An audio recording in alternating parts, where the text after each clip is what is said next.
Quoi de neuf tout le monde? Alors, il n'y a qu'une poignée de films qui sont officiellement confirmés pour la phase 7 et la prochaine saga Black Panther 3, le reboot des X-Men, Fantastic 4 qui a été confirmé par plusieurs sources et à la suite de la sortie du film l'année dernière, et le prochain volet de Deadpool, Deadpool 4 ou Deadpool et Wolverine 2 comme vous préférez l'appeler, et ça a été confirmé par Ryan Reynolds lui-même, mais la mise à jour d'aujourd'hui vient d'une source inattendue, un acteur qui a fait partie des deux premiers films Deadpool mais qui s'est ensuite assez publiquement exprimé sur une brouille avec l'acteur Ryan Reynolds, notamment absent de Deadpool et Wolverine. Récemment, il a en fait donné son avis sur l'intrigue de Deadpool 4 et si sa mise à jour est vraie, il semblerait que nous soyons en pour quelque chose de frais avec le prochain volet de Deadpool. Nous allons tout décortiquer la dernière mise à jour pour Deadpool 4 et ce que nous savons déjà sur le team-up qui pourrait avoir lieu dans ce film. Mais d'abord, si vous pouvez appuyer sur le bouton d'abonnement, merci à tous ceux qui se sont abonnés récemment et aider à faire grandir la chaîne. Bon, sans prendre pour acquis que vous suivez toutes les actualités sur le MCU, Ryan Reynolds dans une interview en 2025 a effectivement confirmé qu'il écrit déjà le prochain volet de Deadpool. Encore une fois, appelez-le Deadpool 4, appelez-le Deadpool et Wolverine 2. On va entrer dans les détails dans un instant, mais c'est la mise à jour la plus récente et venant de l'acteur T.J. Miller qui faisait partie du Deadpool original en 2016 et de Deadpool 2, mais comme beaucoup d'entre vous le savent sûrement déjà, dans certaines interviews depuis lors, il a dit qu'il ne travaillerait vraiment plus jamais avec Ryan Reynolds et a parlé d'une expérience lors du deuxième film Deadpool. Mais voici ce qu'il a déclaré dans une récente interview avec 101 WIF Detroit. Lorsqu'on lui a demandé à propos du prochain film Deadpool, il a dit, je cite, la possibilité qu'il revienne en tant que personnage. Weasel n'est pas fermé,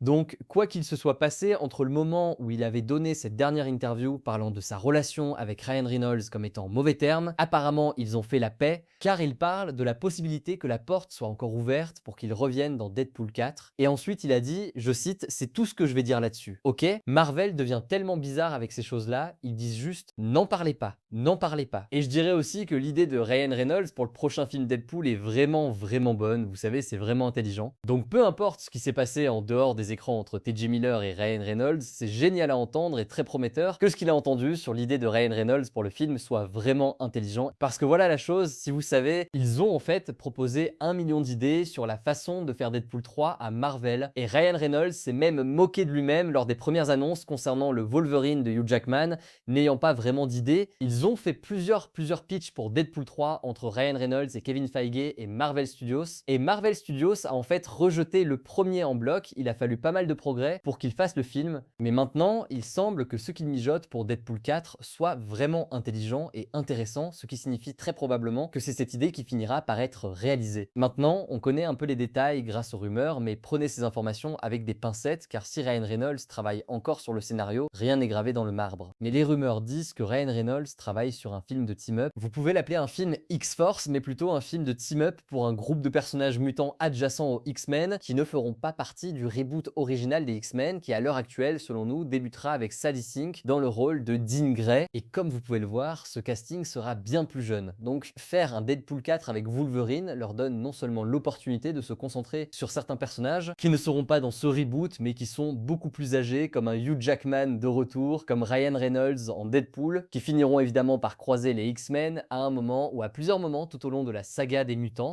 Les personnages dont on dit qu'ils feront partie de cette équipe sont Wolverine, Deadpool, Cable et Storm, et je sais que certains d'entre vous se demandent, est-ce que c'est le Cable de Josh Brolin? Est-ce que ce serait la Storm de Halle Berry? Et bien que Ryan Reynolds et Hugh Jackman semblent conserver les rôles de Deadpool et Wolverine à l'avenir, je pense qu'il est très probable que Cable, Storm et tous les autres X-Men soient reconfigurés pour les prochaines décennies du MCU. Donc non, je ne pense pas que ce sera le Cable de Josh Brolin, je ne pense pas que ce sera la Storm de Halle Berry, mais j'aimerais absolument voir cette équipe dans un film classé R, surtout une Storm en version R. Voir ses pouvoirs utilisés de cette façon n'est pas quelque chose dont nous avons l'habitude dans le MCU, et je pense que cela implique aussi que Storm ne fera peut-être pas partie du casting original des X-Men, mais on n'a pas non plus entendu qu'elle fasse partie de l'équipe. Rappelez-vous, elle et Wolverine rejoignent plus tard dans le Giant Size X-Men. La composition originale des X-Men était assez différente, avec un Beast qui n'est même pas bleu, Eastman, Jean, Grey, Cyclops. Il y a de bonnes chances qu'on retrouve certains de ces personnages dans le reboot original,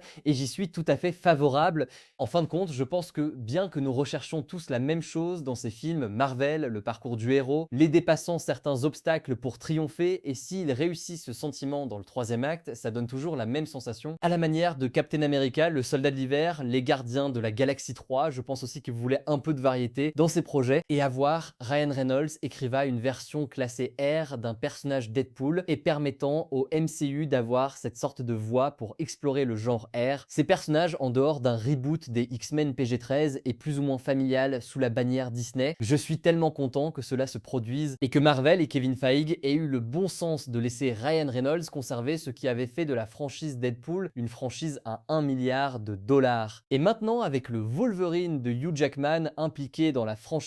et une sortie très réussie, peut-être l'une des sorties les plus réussies de la saga du multivers, au même niveau que Spider-Man No Way Home, ils vont définitivement leur accorder beaucoup plus de liberté. Et je pense que ça joue vraiment sur les forces de Ryan Reynolds pour être créatif et nous offrir quelque chose que nous n'obtiendrons vraiment pas du reste du MCU. Et je ne parle pas seulement de la classification R, bien que cela aide, et j'ai dit plusieurs fois au cours des dernières années qu'ils ont définitivement besoin de plus de films classés R, c'est pourquoi j'ai été si déçu d'apprendre que Blade a finalement été annulé, ou du moins mis en suspens indéfiniment, car j'étais assez certain que ce serait un autre film classé R. Et à cause de la façon dont le MCU est conçu et dont le fandom a grandi maintenant, il y a une majorité d'entre nous qui peuvent regarder des films classés R et qui veulent voir ce niveau d'action et ce genre de scène d'action. Et c'est pourquoi j'espère sincèrement, et je croise les doigts, si les Midnight Suns vont vraiment remplacer Blade, j'espère qu'ils iront aussi en classé R, je pense que ça convient simplement au genre, et que ça nous donne encore une fois un type de film différent à attendre du MCU,